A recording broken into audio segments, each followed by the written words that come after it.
रोहन गुप्ता जी को सर्वप्रथम पार्टी की सदस्यता ग्रहण कराई जा रही है। मेरा आग्रह होगा माननीय विनोद तावरे जी से कि माननीय रोहन जी को सदस्यता पत्र और माननीय हरदीप पुरी जी दोनों व्यक्ति पार्टी की सदस्यता ग्रहण करें।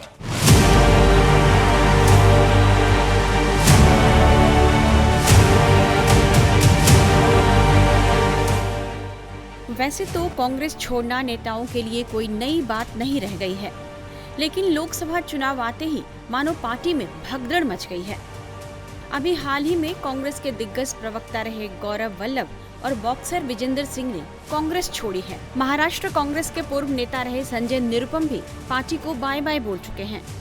अब कांग्रेस के दिग्गज प्रवक्ता रहे रोहन गुप्ता भी बीजेपी में शामिल हो गए हैं। दिल्ली में पार्टी मुख्यालय में एक संवाददाता सम्मेलन के दौरान केंद्रीय मंत्री हरदीप सिंह पुरी और पार्टी महासचिव विनोद तावड़े की मौजूदगी में रोहन गुप्ता बीजेपी में शामिल हुए।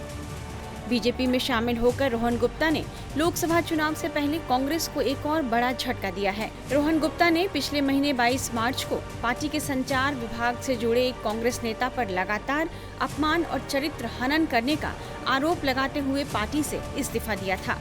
तब से ही कयास लग रहे थे कि वे जल्द ही बीजेपी में शामिल हो सकते हैं।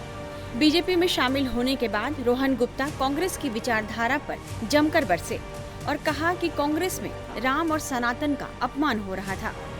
40 साल से मेरे पिताजी हो या 15 साल से मैं हूं, ये सब लोग जानते हैं, जो भी हमारे करीबी हैं, कुछ अपेक्षा के बिना पार्टी में दिल से काम किया। पर जब ये लगने लगा कि एक ऐसी पार्टी जो विचारधारा की हम बात कर रहे हैं और विचारधारा के दो मुख्य बिंदु, कोई भी पार्टी हो देश में, भारत देश में विचारधारा के दो मुख्य बिंदु है, एक राष्ट्रवाद की बात हो या एक सनातन धर्म के रिस्पेक्ट की बात हो, ये हर भारतीय के दिल में है। जब ये लगने लगा लास्ट 1.5 साल से कि दोनों मुद्दों पे जो पार्टी की मुख्य जो ओरिजिनल विचारधारा थी उससे बिल्कुल भटकने की बात चलेगी, लेफ्टिस्ट की तरफ चलेगा। हम भी प्रवक्ता थे, हम भी कई बार डिफेंड करते थे।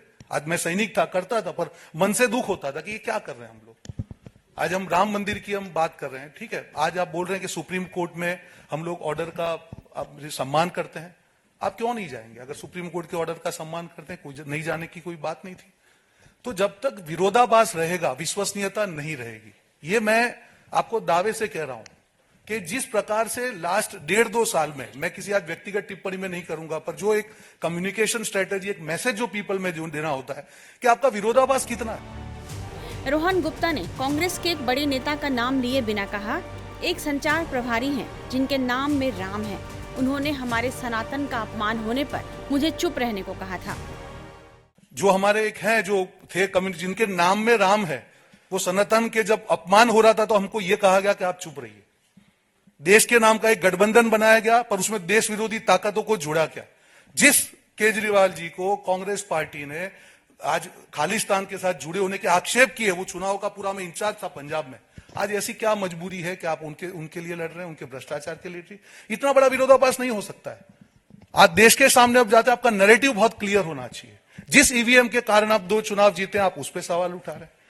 और ऐसे कितने विरोधाभास है, मैं आपको बोले उतने विरोधाभास नाम करने को तैयार हूं। हर जगह पे आपकी जो पॉलिसी है, आप लेफ्ट पार्टी के साथ जुड़ रहे हैं, वो देश के खिलाफ है। कौन सी बात कर रहे हैं भाई साहब आप सीए की बात कर रहे हैं, वो जो कायदा था जो कांग्रेस ने मांगा था कि it is for giving citizenship, आप उसका विरोध कर रहे हैं। कल एक कांग्रेस के नेता ने कहा कि नहीं, हम तो मध्यम वर्ग के ऊपर टैक्स लगा दे, कि आप महंगाई की बात कर रहे हैं। सो ऐसे इतने एग्जाम्पल के जब तक आपका हर चीज में विरोधाभास रहेगा, कैसे देश आप पे भरोसा करेगा? रोहन गुप्ता ने कहा कि देश को चलाने के लिए पीएम मोदी के पास विजन है, लेकिन कांग्रेस विजन के बिना ही चल रही है। पीछे के मिरर में देख के नहीं चला सकते, आपको फ्रंट देखना पड़ेगा। कौन सा विजन है? आज जब मोदी जी बात करके 2047 में हाइड्रोजन मिशन की बात करें, वंदे भारत की बात करें, इंफ्रास्ट्रक्चर की बात करें, सोलर एनर्जी की हम बात कर रहे हैं, बुलेट ट्रेन की बात कर रहे हैं, कौन सा विजन? मैं भी युवा हूं, मैं यहां पे राजनीति में कुछ देने के लिए आया हूं। अगर विजन ही नहीं होगा, ऐसे व्यक्ति जिन्होंने कभी एक चुनाव नहीं लड़ा, अगर वो पार्टी का विजन तय करेंगे तो ये हाल होगा। तो विनम्रता से मैं किसी व्यक्तिगत टिप्पणी में, जिस पार्टी ने 15 साल मुझे मौका दिया, मैं नहीं करूंगा। पर कहीं ना कहीं जो दिशा विहीनता के कारण जो उनकी विश्वसनीयता चली गई है विरोधाभास के कारण, उसके आज ये मैं निर्णय ले रहा हूं। बात खत्म, नेगेटिव बात नहीं करेंगे। आने वाले दिनों में जो भी पार्टी जिम्मेदारी देगी दिल से निभाएंगे, दिमाग से निभाएंगे और राष्ट्र निर्माण में जो भी योगदान होगा एक भारत देश के नागरिक के नाते, ये योगदान युवा होने के नाते दिल से इस योगदान को पूरा करेंगे। जय हिंद, जय भारत। गुप्ता पिछले 15 सालों से कांग्रेस में थे। वे आईटी सेल और सोशल मीडिया के हेड भी रहे हैं।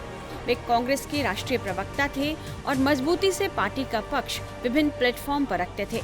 कांग्रेस ने लोकसभा चुनाव के लिए अहमदाबाद पूर्व से उन्हें अपना उम्मीदवार भी बनाया था, लेकिन पिता की बीमारी की वजह से रोहन गुप्ता ने 18 मार्च को अपनी उम्मीदवारी वापस ले ली थी।